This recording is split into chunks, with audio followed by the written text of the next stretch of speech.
हम संगीता ठाकुर स्वागत करे छी अपन यूट्यूब चैनल मिथिला के नगरिया। आइ के एहि वीडियो में मधुश्रावणी के 13हम दिनक कथा सुनाब। 13हम दिनक कथा राजा श्रीकरक कथा अछि। अगर चैनल पर नया छी तो चैनल के सब्सक्राइब जरूर कर लेब आ नोटिफिकेशन से हो ऑन कर लेब, कियाकि एहि चैनल पर मिथिलांचल से जुड़ल हर पावन तिहार के जानकारी, धार्मिक कथा आ पूजा पाठ से जुड़ल उपाय भेटत।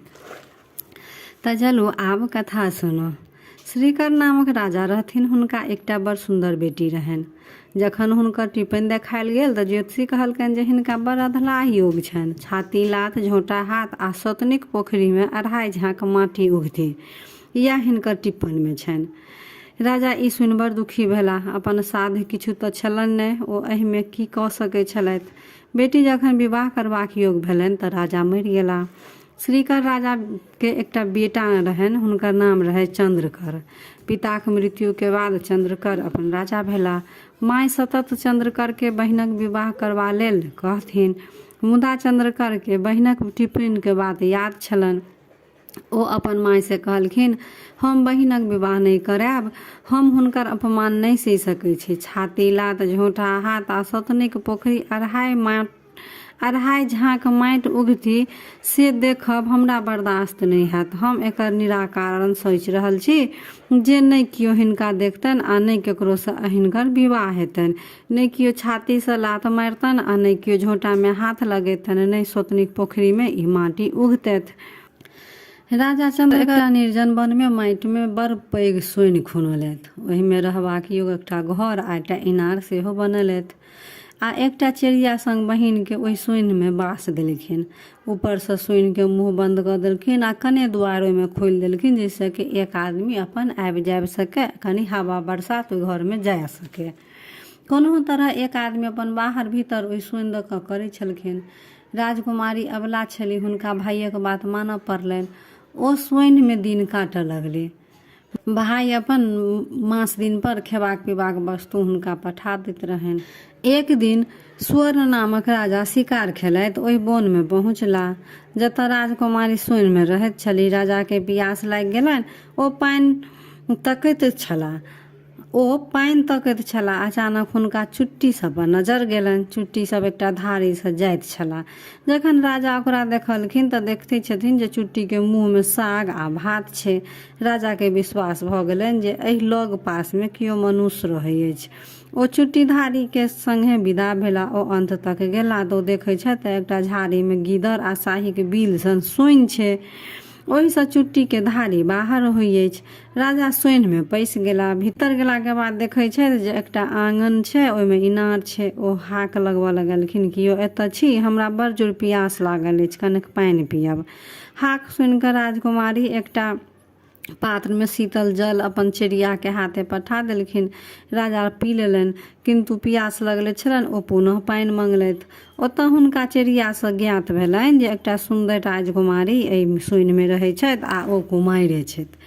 ओहि राति राजा ओतै रुकि गेला आ राजकुमारी के सुंदरता देख कऽ राजकुमारी मोहित भऽ गेली। ओ राजकुमारी से विवाह कऽ लेलथि और सुख विलास करऽ लगलथि। कुछ दिन ओतैये ओ बितेलथि। राजा अपन राजधानी घुरबाक विचार करऽ लगला। राजकुमारी कहलखिन, जाइ छी तऽ जाउ, मुदा ई मोन राखब जे सावन के तृतीया के मधुश्रावणी पाबनि हेतै। ओहि दिन नव विवाहिता कन्या पाबनि करै छै। ओहि दिन कन्या के सब सासुरे के वस्त्र पहिरै छै, सासुरे के अन्न खाइ छै। तैं मोन पारि कऽ केकरो द्वारा हमरा सब पठा देब। राजा अपन राजधानी घुरि एला। कारीगर के बजौलथि आ एकटा खूब सुंदर चुंदरी अपन बनबै लेल आज्ञा देलखिन। ई बात जेठकी रानी बुझि गेली। रानी सोचलक जे राजा फेर कतौ दोसर विवाह केने अछि, तैं जोल्हा के चुंदरी बुनै लेल कहलकनि। एतेक दिन से राजा तैं नहि पता छला। तेकर कारण इएह छल। रानी चुपचाप जोल्हा के बजौलथि आ कहलक, ओहि चुनरी में छाती लात आ झोंटा हाथ लिख दिहे आ ओकरा तेना कऽ चपेट दिहे जे केओ बूझौ ने, राजा के एकर खबर नहीं होइन। यदि तो हमर कहल अनुसार कऽ देबा तऽ तोरा डाला भरि सोन देबो। जोल्हा के आमदनी देख कऽ रानी के बात मानऽ पड़लनि। पूर्व समय में राजा लोकनि चिड़ै चुनमुनी पोसैत छलाह। ओकरा सब प्रशिक्षित क गुप्त काज लेल रखै छला। राजा स्वर्ण के सेहो एकटा कौआ छलनि। राजा चुनरी एकटा बाँस के चोंगा में द ओकर मुंह बंद क देलखिन आ मधुश्रावणी के एक दिन पहिले कौआ के देलखिन आ नवकनिया के पता से बुझा देलखिन आ कहलखिन जे द अइयो। कौआ चालाक त रहे, लेकिन रहे त कौए। बाट में एकटा कुम्हारक ओतऽ भोज रहे। ओतऽ ओ चोंगा राखि क ऐंठ कूट खाए लागल। ओकरा चोंगा ओतहि बिसरि गेल। मधुश्रावणी के दिन राजकुमारी के सासुर से कुछो नहीं एलनि। ओ तमसा क उजरा चानन से गौरी के पूजा क देलखिन आ बर मांगि लेलखिन जे जहिया हमरा राजा से भेंट हुए हम बौक भ जाय। राजकुमारी भाई चंद्रकर के जखन ई बात पता लगलनि जे हुनकर बहिन विवाह क लेलथि तऽ ओ तमसा क खर्चा पठेनाइ बंद क देलखिन। खर्चा बंद भ गेला से राजकुमारी के साँझक साँझ उपास पड़ऽ लगलनि। चिड़िया के राजकुमारी के कष्ट देखल नहीं गेलनि। लग पास में एकटा पोखर खुनैत रहे, ओहि माटि में उघ के काज करऽ लगली। साँझ में बोइन आनथिन तऽ दुनू गोटे अपन साँझ में बोइन आनथिन तब अपन दुनू गोटे खाथिन। ई काज चिड़िया नित दिन करऽ लगली। ओहि बोइन से दुनू गोटे के गुजर नहीं होइने। राजकुमारी सेहो फाटल पुरान पहिर क आ चिड़िया के संग बोइन करऽ लेल चलि गेली। ओतऽ हुनका पता लगलनि जे ई पोखर हुनकर सौतीन खुना रहल छथि। ई बुझिते हुनका टिप्पण के बात मोन पड़लनि। ओ सोचऽ लगलखिन कि लिखलाहा के क्यों नहीं मेट सकै अछि। जखन ओ पथिया में माटि उठेलखिन आ भारी लागलनि तऽ बाजि उठली, सिरकर सिरही चढ़ाओल, चंद्रकर देल बनवास आ राजा स्वर्ण बनहि बियाहल, लिखला नहीं परकार। आ जौन सब ई सुनि अकचका गेल। राजकुमारी दोसर पथिया माटि उठौलक तऽ वएह फकरा बजली। वन में राजा स्वर्णक विवाह बात सुनि सबके आश्चर्य लागि गेलनि। संजोग सँ राजा सेहो ओहि दिन पोखरी के काज देखबाक लेल आयल छलथि। ओहो ई फकरा सुनलथि। फकरा सुनि कऽ हुनका सब बात मोन पड़ि गेलनि जे कोना ओ प्यासे व्याकुल राजकुमारी ओतऽ गेला, केहन ओतऽ हुनका सत्कार भेलनि, फेर विवाहो केलनि। सब बात राजा के स्मरण हुअ लगलनि। तकर बाद ओ अपन राजधानी आबि ओहि राजकुमारी के बिसरि गेल छलखिन। राजा के लाज ओ आत्मग्लानि खूब भेलनि। राजकुमारी तेसर पथिया माटि फेकबाक लेल उठेलनि कि एहि बेर ओ औधे पथिया माटि फेक सकली कि बीचे में राजा स्वर्ण हुनका आगा में ठाढ़ भऽ गेलथि। राजकुमारी के राजा चिन्ह गेलखिन आ पुछलखिन जे किया करै छी। राजकुमारी गौरी से वरदान मांगि लेने रहथिन जे जहिया राजा हमरा भेंट होयत तहिया हम बौक भ जाय। आब राजा के कुछ जवाबे नहीं देथिन। राजा सवारी मंगा कर चिड़िया आ राजकुमारी के राजमहल ल गेलथि। ओतऽ स्नान करा कऽ सुंदर पटोर गहना सब पहिरा रानी के सम्मान देलखिन। तहन राजा के एहि बातक दुख होनि जे रानी बजै किया नहीं छथि। चिड़िया से पुछलथि तऽ ओ कहलक, मधुश्रावणी के दिन अहाँ पाबनि हेतु कुछ नहीं जे पठौलियै, ओहि ताम से राजकुमारी उजरा फूल आ उजरा चानन से गौरी के पूजा कऽ लेलखिन आ गौरी से वरदान मांगि लेलखिन जे एहन जहन हमरा राजा से भेंट हुए तऽ हम बौक भ जाय। तैं ओ नहीं बजै छथि। राजा जहन सब बात सुनलथि तऽ दुखक परावार नहीं रहलनि। ओ कौआ के बजा कऽ चोंगा खोज केलथि। कौआ के ई बात ध्यान से उतरि गेल रहे। खोज करिते ओकरा कुम्हरा ओहि ठामक बात मोन पड़ि गेल। राजा अपन दूध पठा कऽ कुम्हरा के बजौलथि। तहन ओ कहलखिन जे हमरा एकर जानकारी तऽ नहीं अछि, तहन हम अपना ओहिठाम खोज करै छी। कुम्हरा तहन आंगन गेल आ खोज केलक तऽ पता लगलनि जे भोजक दिन ई चार पर से खसल रहे तऽ ओकरा ओकर पुतोह उठा कऽ ओहि चोंगा के कोठी में राखि देने रहे। ओ आनि राजा के देलकनि आ क्षमा याचना केलकनि। राजकुमारी के तहन संतोष भेलनि जे एहि में राजा के कोनो दोष नहीं छनि। कौआ के चंचलता के कारण ई सबटा फसाद भेल।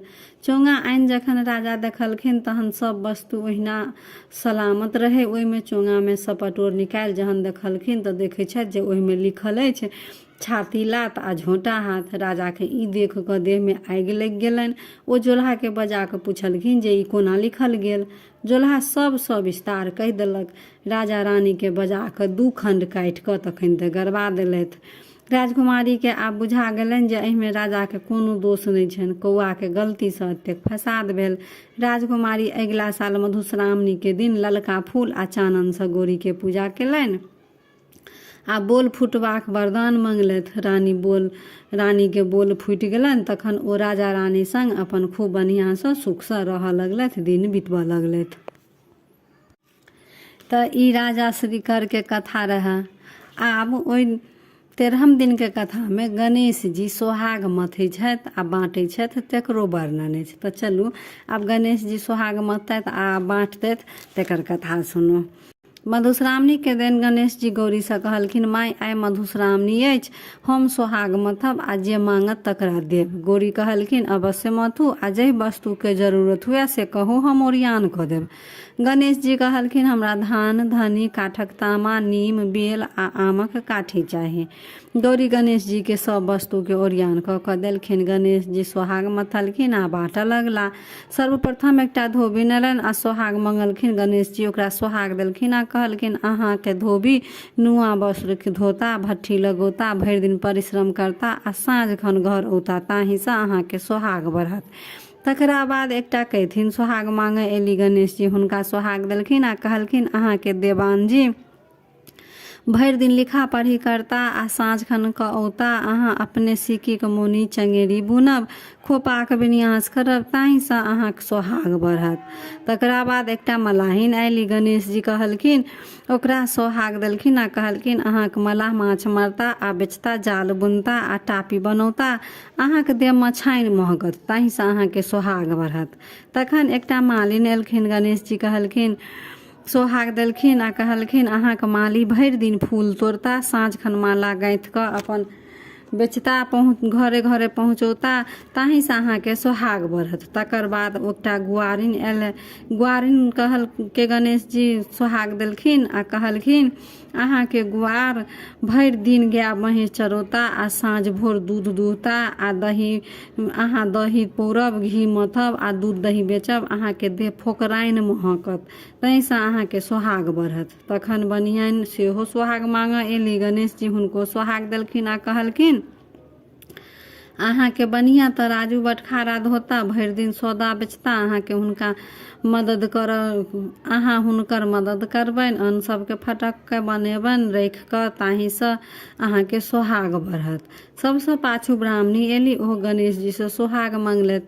गणेश जी कहलखिन, हुनको सोहाग देलखिन आ कहलखिन, अहाँके ब्राह्मण पूजा पाठ करता, वेद पुराण अपने पढ़ता आर विद्यार्थी लोकनि के पढ़ौता, अहाँ जनऊ काटब आ घर आंगन पवित्र राखब, पवित्र से भानस भात करब, ताहि से अहाँके सोहाग बढ़त। एही प्रकारे आनो आनो जाति के जतेक सधवा एली, सबके गणेश जी सोहाग देलथि आ अपन अपन जाति के उपदेश देलथि। सब केओ प्रसन्न भऽ घर जाइत गेली। तऽ वीडियो केहन लागल कमेंट जरूर करब आ नीक लागल तऽ लाइक शेयर सब्सक्राइब कऽ कऽ मैथिली भाषा के सपोर्ट जरूर करब।